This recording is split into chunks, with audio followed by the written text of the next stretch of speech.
नमस्कार दर्शकों, स्वागत है आपका हमारे चैनल एस्ट्रो सारथी में, जहां हम ग्रहों की चाल, भाग्य के संकेत और समय के रहस्य को सीधा ज्योतिष की दृष्टि से समझने की कोशिश करते हैं, वो भी बिल्कुल सरल और साधारण सी भाषा में। मैं आचार्य शिवी आप सभी का हार्दिक अभिनंदन करती हूँ। दर्शकों, आज हम बात करने जा रहे हैं सूर्य के मिथुन राशि में होने वाले गोचर के बारे में। जी हाँ, सूर्य का जो मिथुन राशि में गोचर होने वाला है, इसका सभी राशियों पर क्या प्रभाव पड़ेगा, आज हम आपको ये बताएंगे। लेकिन उससे पहले अगर आपने हमारे चैनल एस्ट्रो सारथी को सब्सक्राइब नहीं किया है तो तुरंत सब्सक्राइब कीजिए, ताकि ज्योतिष से जुड़ी हुई सारी महत्वपूर्ण जानकारियां आप तक सही समय पर पहुंच सके। तो चलिए शुरू करते हैं और जानते हैं सूर्य का मिथुन राशि में होने वाले गोचर का क्या प्रभाव पड़ेगा हम सभी पर। 15 मई को सूर्य का मिथुन राशि में जो ये गोचर होने वाला है, ये वैदिक दृष्टि से अत्यंत विचारणीय है। क्यों? क्योंकि सूर्य है अग्नि तत्व के प्रधान ग्रह। अब यहाँ पर सिंह राशि के स्वामी भी हैं ये, और सूर्य आत्मबल, आत्मसम्मान, पिता, शासन सत्ता, नेतृत्व, प्रतिष्ठा और निर्णय शक्ति के मुख्य कारक होते हैं सूर्य। और इनका मिथुन राशि, जो कि वायु तत्व की राशि है, द्विस्वाभाविक प्रकृति की राशि है, यहाँ पर इनका गोचर करने का मतलब है संबंध, विचार, संवाद, तर्क, व्यापार, लेखन, शिक्षा और परस्पर जो हमारा कम्युनिकेशन होता है, समन्वय होता है, यहाँ पर इन सब भावों पर इनका बहुत ज्यादा प्रभाव पड़ेगा।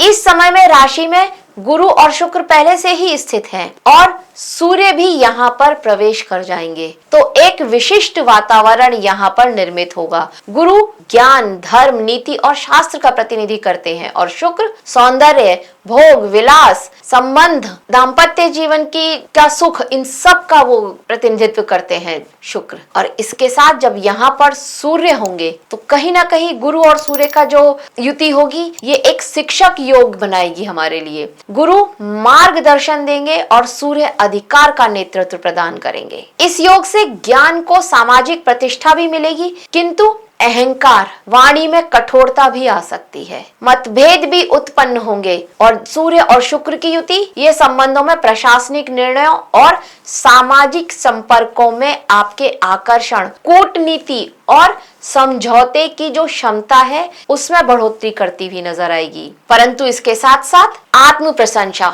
अधिक दिखावा या निर्णय में कहीं ना कहीं भावनात्मक झुकाव, इसकी संभावना भी लेकर के आएगा। तो यह गोचर जो है व्यक्ति के आत्मविश्वास, पिता से संबंध, प्रशासनिक कार्य, वाणी, निर्णय क्षमता और सामाजिक प्रतिष्ठा को विशेष रूप से प्रभावित करता हुआ नजर आएगा। इस समय विनम्रता, गुरुओं का सम्मान करना, संयमित वाणी को रखना, इससे ही आपको सूर्य के शुभ फल प्राप्त होंगे। अब देखते हैं इसका सभी राशियों पर क्या प्रभाव पड़ेगा, और बात करते हैं सबसे पहले मेष राशि की। सूर्य आपके पंचम भाव के स्वामी होकर के मिथुन राशि में यानी कि तीसरे भाव में गोचर करेंगे, तो पराक्रम, लेखन और संचार में यहाँ पर वृद्धि होती हुई नजर आएगी। शिक्षा में भी प्रगति होती हुई नजर आएगी, मेहनत का फल मिलता हुआ नजर आएगा। मन करेगा कि पढ़ाई में मेहनत करी जाए। करियर में भी साहसिक निर्णय आप ले सकते हैं और वो आपके लिए लाभदायक भी सिद्ध होंगे। परंतु संतान या फिर जो आपके सहकर्मी हैं, उनसे अहंकार जनित मतभेद हो सकता है कहीं ना कहीं, इस बात का आपको थोड़ा सा ध्यान रखना होगा। वाणी में संयम रखें और प्रतिदिन सूर्य को जल अर्पित करें। ओम घृणी सूर्याय नमः, इस मंत्र का 11 बार जाप अवश्य ही करें, बहुत श्रेष्ठ रहेगा। वृषभ राशि, वृषभ राशि के लिए सूर्य आपके चतुर्थ भाव के स्वामी होते हैं और मिथुन राशि में यानी कि आपके दूसरे भाव में गोचर करने जा रहे हैं। धन, परिवार और वाणी के से जो रिलेटेड आपके सब्जेक्ट विषय है, वहां पर कुछ सुधार होता हुआ नजर आएगा। अगर यहाँ पर किसी तरह की कोई समस्या चल रही थी तो अब यहाँ पर समस्याओं का सॉल्यूशन मिल सकता है, ये स्थिति सूर्य आपके लिए बनाएंगे। आर्थिक लाभ के अवसर भी मिल सकते हैं आपको, परंतु कठोर बोलने से पारिवारिक तनाव हो सकता है। आपके जो हमारा खानदान होता है, कुनबा हो सकता है, वहां किसी तरह का मतभेद हो सकता है। वाणी पर आपको थोड़ा सा कंट्रोल रखना पड़ेगा। गृहस्थ जीवन में संतुलन बहुत आवश्यक है, वहां पर भी जीवन साथी के साथ किसी तरह का मनमुटाव हो सकता है। किसी पारिवारिक परिस्थिति को लेकर के मीठी वाणी रखें। रविवार के दिन अन्न या गुड़ का दान अवश्य ही करें और माता पिता का आशीर्वाद लें। सूर्य नमस्कार करें, बहुत श्रेष्ठ रहेगा यह गोचर आपके लिए। मिथुन राशि की बात करें तो मिथुन राशि का तीसरे भाव का स्वामी होकर के लग्न में गोचर करना सूर्य का बहुत श्रेष्ठ है। आत्मविश्वास बढ़ेगा, नेतृत्व की क्षमता बढ़ेगी, लीडरशिप क्वालिटी आपकी बढ़ेगी, निर्णय लेने की क्षमता में भी आप देखेंगे वहां पर भी क्वालिटी इंप्रूव होती हुई नजर आएगी। कार्य क्षेत्र में सम्मान और पहचान भी मिल सकता है, परंतु जल्दबाजी में संबंधों में तनाव भी आ सकता है, किसी न किसी तरह की हानि का सामना करना पड़ सकता है। वर्क प्लेस पर यह ध्यान रखेगा। स्वास्थ्य का ध्यान अवश्य ही रखें, विनम्र रहें और ताम्र पात्र में जल लेकर के सूर्य को अर्पित करें। ओम आदित्याय नमः इस मंत्र का जाप लगभग 11 बार अवश्य ही करें, बहुत लाभकारी रहेगा आपके लिए। कर्क राशि की बात करते हैं तो कर्क राशि के लिए द्वितीय भाव का स्वामी होकर के सूर्य का मिथुन राशि में गोचर करना, यानी कि आपके 12वें भाव में गोचर करना, ये आपके खर्च को बहुत बढ़ा रहा है।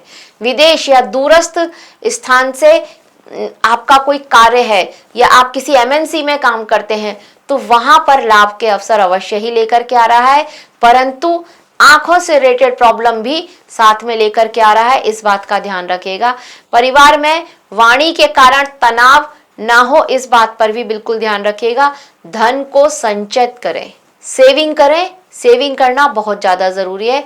एक कोई आध्यात्मिक साधना अवश्य ही करें। रविवार को कुछ दान पुण्य करें, पिता का सम्मान करें, हो सके तो रविवार के दिन नमक ना खाएं, बहुत श्रेष्ठ रहेगा आपके लिए। सिंह राशि की बात करते हैं। सिंह राशि के लिए आपकी राशि के स्वामी होकर के मिथुन में गोचर करना सूर्य का, यानी कि एकादश भाव में गोचर करना आपके लिए श्रेष्ठ स्थिति है। लाभ के कुछ नए अवसर बन रहे हैं, आपकी नेटवर्किंग से लाभ के कुछ नए स्रोत बने, इस तरह की स्थिति होगी।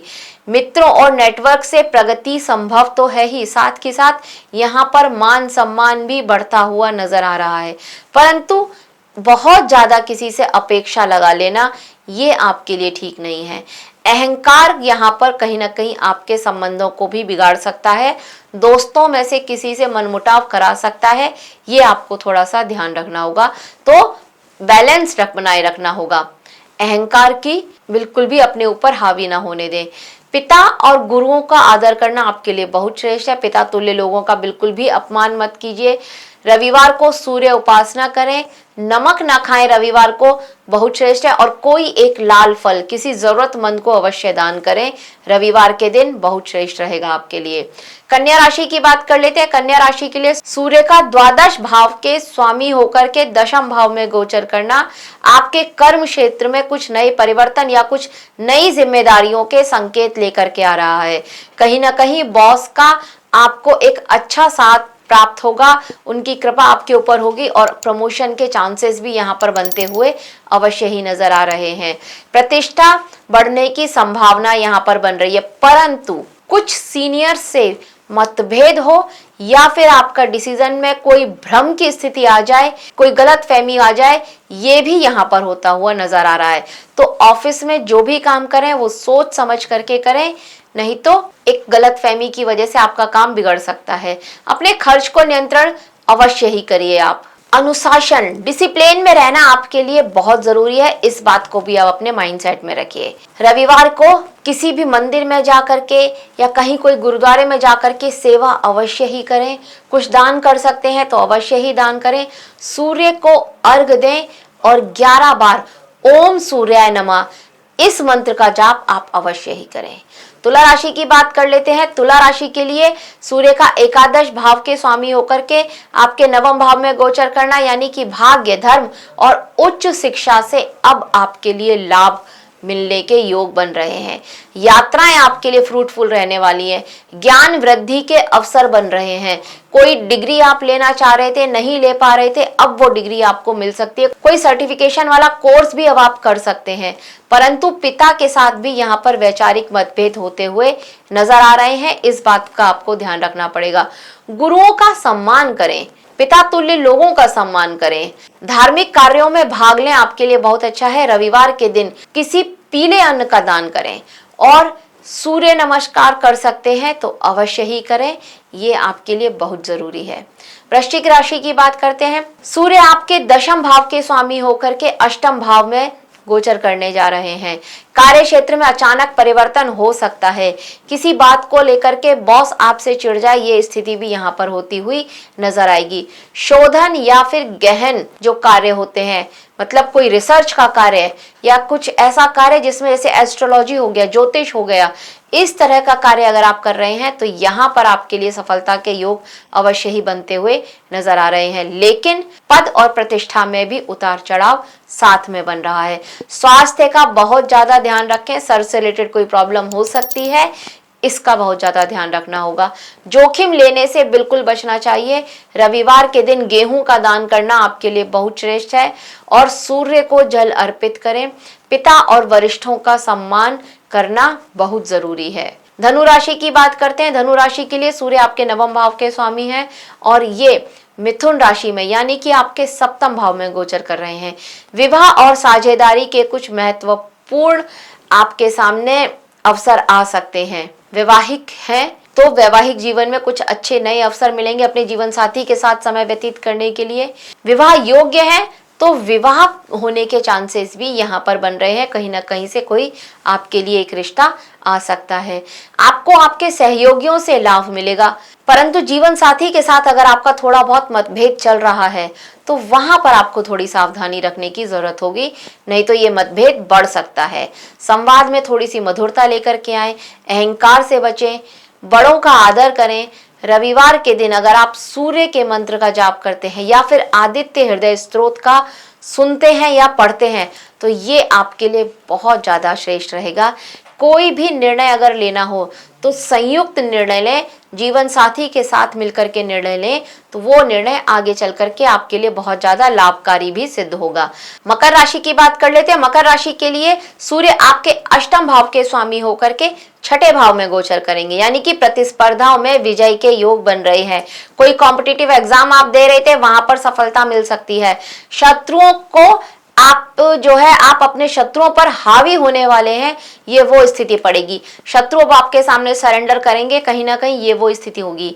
परंतु स्वास्थ्य और ऋण से संबंधित अगर आपकी कोई प्रॉब्लम है तो ये थोड़ा और ज्यादा बढ़ सकती है, यहाँ पर आपको थोड़ा ध्यान देना होगा। दिनचर्या में संतुलन रखें, सावधानी बहुत ज्यादा जरूरी है इस समय में अपने स्वास्थ्य को लेकर के। रविवार के दिन अगर आप कोई भी अन्न का दान कर सकते हैं तो अवश्य ही कीजिए।